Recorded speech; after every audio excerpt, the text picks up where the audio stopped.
Hello everyone, this is Anuradha Sharma and you're watching my channel IELTS with Anuradha. Now look at Part 1. Part 1. You will hear a science student inquiring about English courses at a university language centre. You now have 30 seconds to read questions 1 to 7.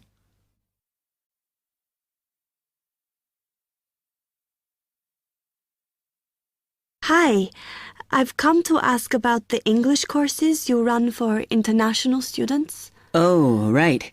I assume you're a student at the university. Yes, I've just started. Okay. Well, we've got a range of courses. It depends what you think you need and how much. Oh.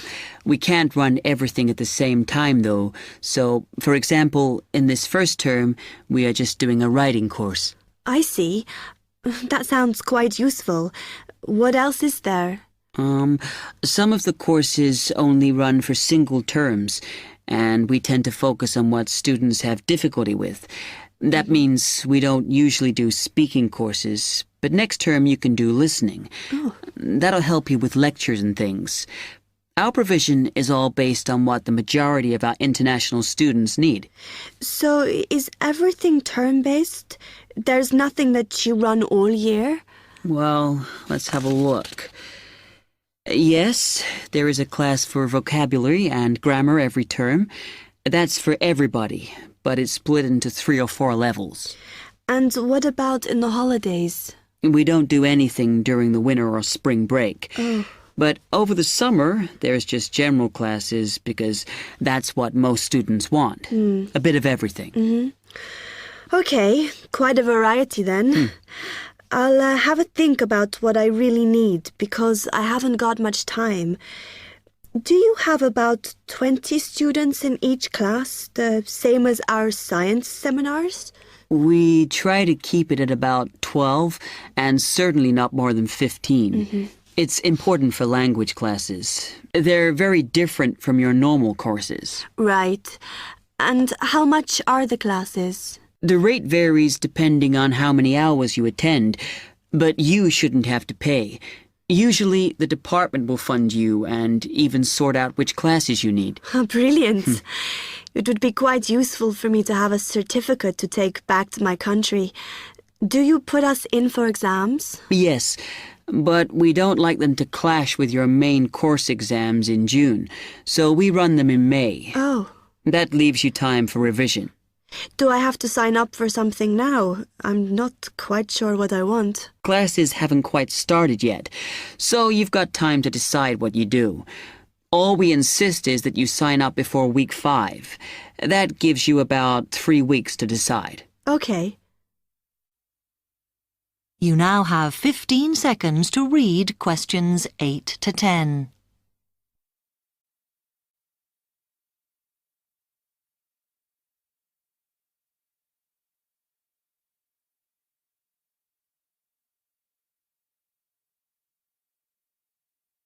Then, when you've made up your mind, you need to come back here to the administration office to enroll.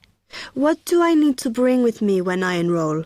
My identity card, I guess. Yes, or your passport. Uh-huh. Then you'll be given a registration form, which you'll have to show to the teacher when you have your first class. Okay. And should I ask my tutor about which classes I should do then? Yes. Then you get a note from him and give that to the desk when you register. Can I use the computers here as well? Yes. You'll be given a password when you go to your first class. So remember to bring a disk with you to save your work on, as you won't be allowed to save it on the hard drive. Okay. Will I need anything else? Dictionary? We've got loads of those here that you can borrow. But you'll need a notebook as we don't provide paper or files. Okay. Thanks.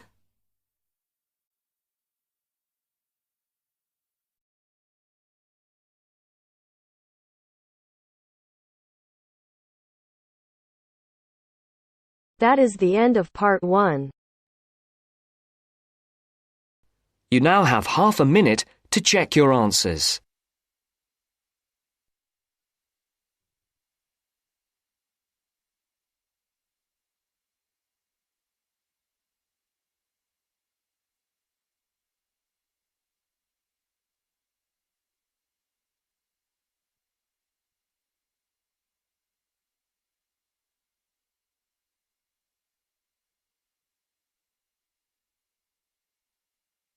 Now turns to Part 2. Part 2. You will hear the director of a new arts centre speaking to a group of local people who have come to hear what the new arts centre will be offering. First, you have some time to look at questions 11 to 15.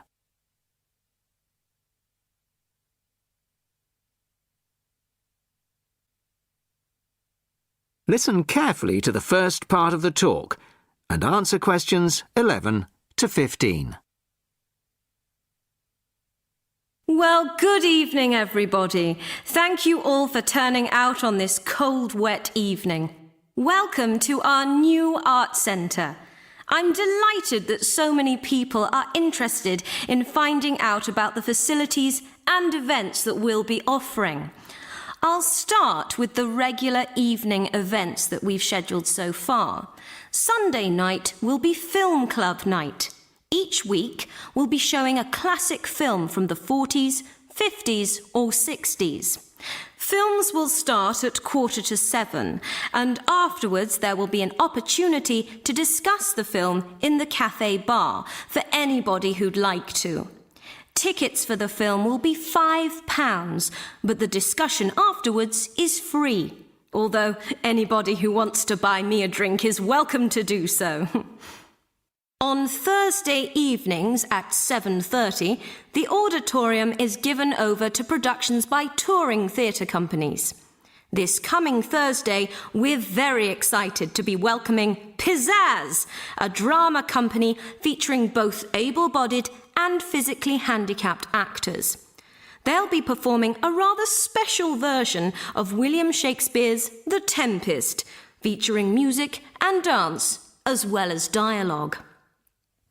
Fridays and Saturdays will be music nights, starting at 8 p.m, with classical or traditional music on the Fridays and pop rock on the Saturdays. However, as the sound system hasn't yet been fully installed, these events won't be starting for another few weeks. As well as evening performances, various events will take place during the day. So far, a mothers and toddlers session has been arranged for Monday afternoons, and of course, anybody can drop in for a coffee or a sandwich. The cafe bar will be open from 11 a.m. to 3 p.m. and 6 p.m. to 11 p.m. Mondays to Fridays, and 11 a.m. to midnight Saturdays and Sundays.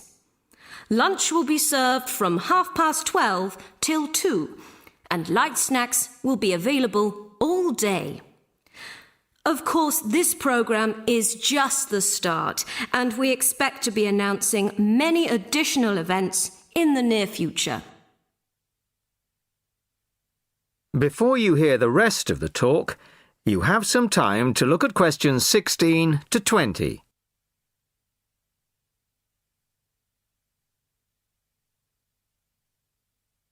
Now listen and answer questions 16 to 20. Now I'd like to take this opportunity to tell you about becoming a member. Membership benefits include reduced price tickets, priority bookings, and a monthly newsletter, which will feature the latest details of forthcoming events, plus details of other arts events in the local area. The cost of membership is just £15 a year, which I think is very reasonable. To get a membership card, you'll need to provide us with a passport-sized photo, plus payment, of course, by cash or cheque. We can't accept credit cards, I'm afraid, at least not for the moment. We hope to have credit card payment facilities available in the not-too-distant future. Then, when you want to buy reduced price tickets, you simply show your card at the box office or quote your membership number if you're making a telephone booking. Generally, a membership card will save around 20% on the full ticket price, so it really is very good value. Now we come to the most important part, your suggestions. It's your art centre. so we want to hear what you'd like to see.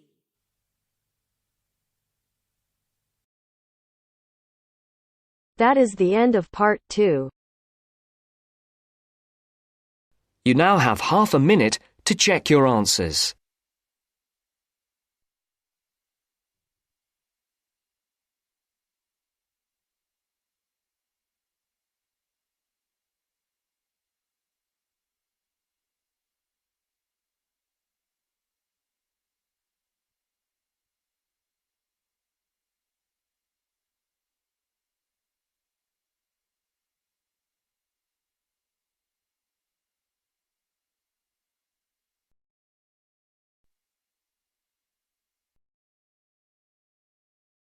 Now turns to part 3. Part 3. You'll hear a conversation between Mrs. Lamb, a member of the staff in a large hospital, and Andrew, who is a student in the nursing school. Mrs. Lamb is explaining the rules about visiting hours in the hospital. First, you have some time to look at questions 21 to 24.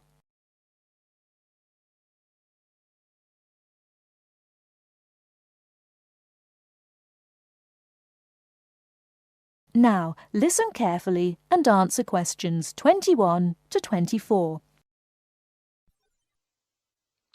Hello, Andrew.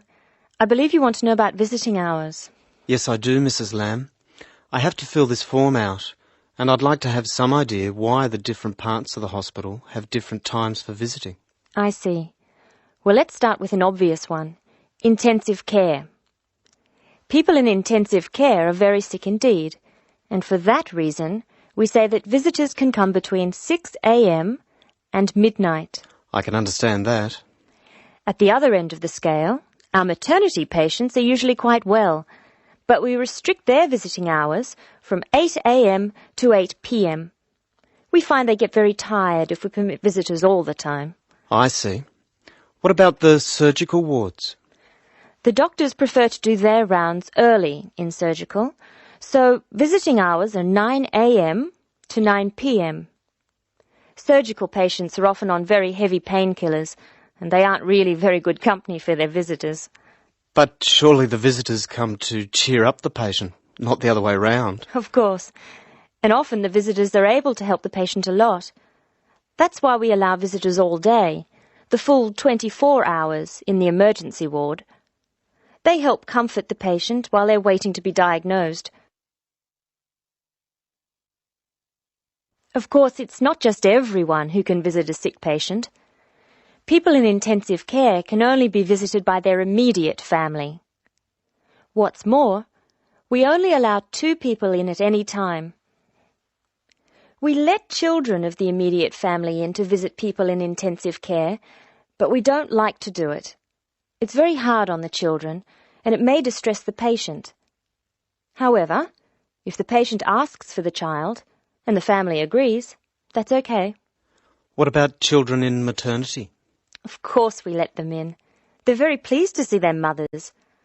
The rule in maternity is everyone may visit, up to 6 people at a time. The maternity ward is quite sociable after all. The surgical ward must be different. It is indeed. We don't allow children in the surgical ward because of the danger of infection. And as you know, we restrict the hours. There are a lot of procedures which must be carried out on surgical patients, and we only let 2 visitors come in at a time. And in emergency, people are allowed to visit all the time? Oh yes, we rely on patients' relatives to be there for them, and we permit everyone to visit the emergency department at all hours. However, we restrict it to 3 visitors for each patient. Otherwise, the room just gets totally crowded. Before you hear the rest of the talk, you have some time to look at questions 25 to 30.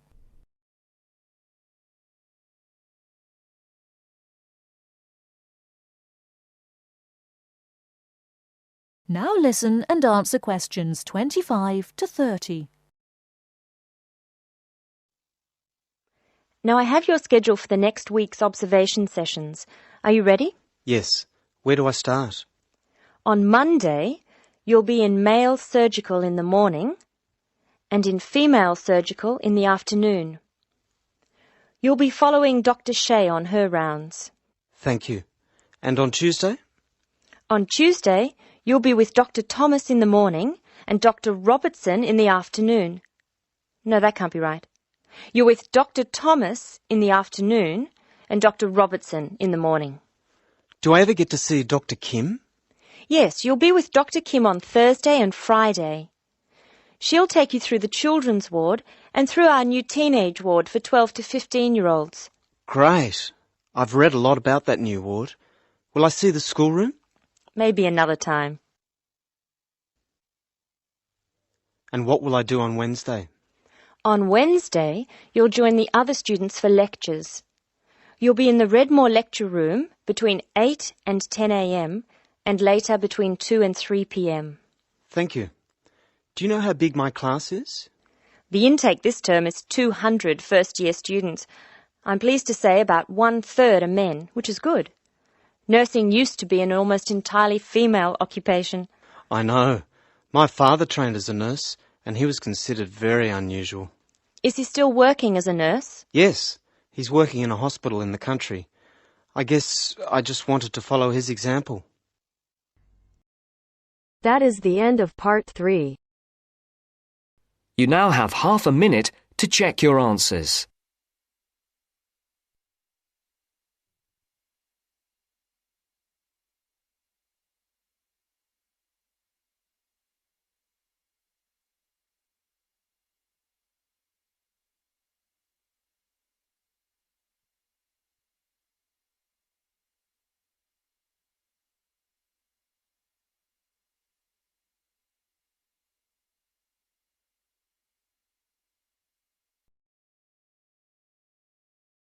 Part 4. You will hear a talk on the work of a printing department at a university. First, you have some time to look at questions 31 to 40.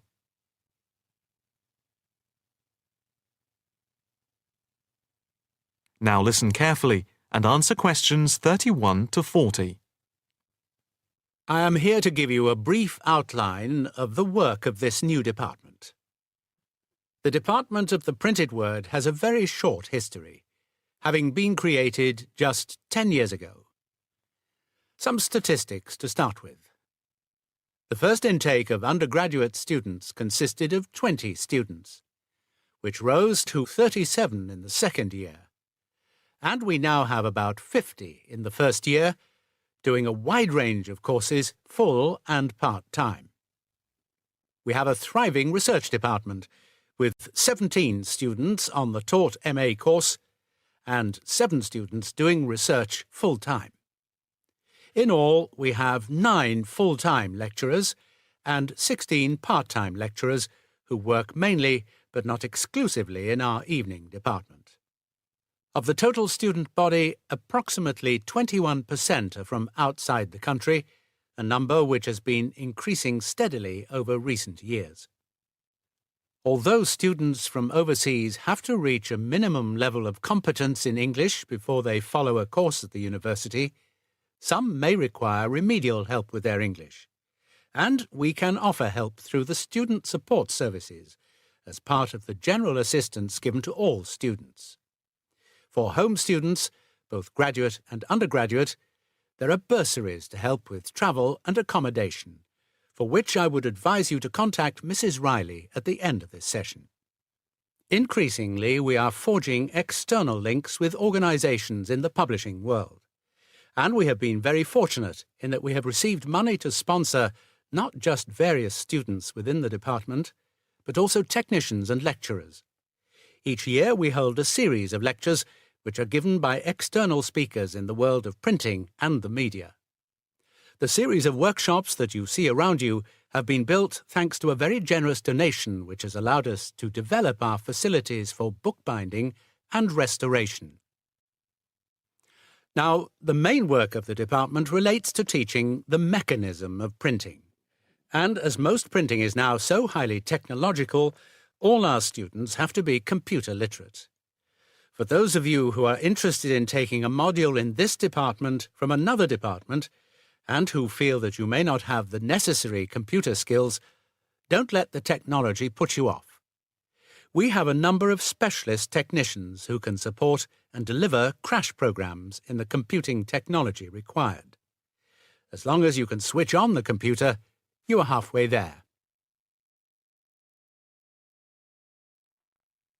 We have what can only be called state-of-the-art facilities, especially for those wishing to move into the publishing world, working not just as printers, but also in editing, page design, layout, and bookbinding. With the extensive facilities we have for book restoration, some of our former students are now employed as expert book restorers and conservationists, skills which were once almost dying out. In the display you will notice samples of work on book cover design, and as well as having all the necessary computer programs for dealing with printing, we have some old printing presses. Despite being largely a modern department, we do have an increasing interest in research into the history of the printed word, ranging from early European to Chinese and Japanese printing techniques. We have in fact some very well-known experts on early printing in Europe in the 15th and 16th centuries. If this area appeals to you, you can talk to Dr. Fred Clare afterwards. From China, we're lucky to have as a visiting lecturer Dr. Yu, who is an authority on early Chinese manuscripts and printing machines. If you are thinking about doing a module with us, or you are interested in doing research after you have finished your first degree, the person to talk to is Professor Clarkson, who will be able to give you all the details. For postgraduate research, you should really be thinking about applying now, even though we are only in December, as the department now attracts large numbers of people, and we always have many applications for each research position. That is the end of part 4. You now have half a minute to check your answers.